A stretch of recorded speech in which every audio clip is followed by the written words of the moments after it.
வந்து ஒரு நம்ம சிலாங்கோ மாநிலத்தில் சரித்திரம் தான் நினைக்கிறேன்.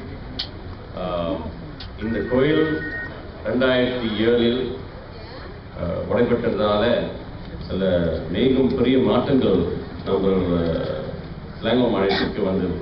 அதுக்காக நாங்கள் வந்து இன்னைக்கு சிலாங்கோ மாநிலம் மூலியமாக இந்த கோயில் திரும்பியும் கட்ட வேண்டும். நிலமும் நல்லா ஒரு 15,000 ஸ்கொயர் ஃபீட் நிலம் கொடுத்துருக்கோம். கோயிலுக்காக கட்டுறதுக்காக மானியம் தோன்றதுக்காக 3 லட்சம் வெள்ளியும் அரசாங்கம் மூலமாக was given to the state government, was rendered to the state government by the developer. So all land are surrendered to the state government through developers. Then the state government will then decide to whom to give the land to and how big a land and what are the plans on the land to be. No, in Selangor now, all places of worship, the land is gazetted under the name of the temple.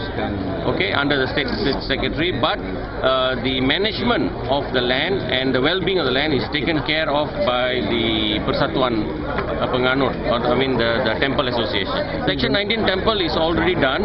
The land is already been given. All agreements have been already agreed to by both parties. PKNS is now building the structure on the new area in section 23.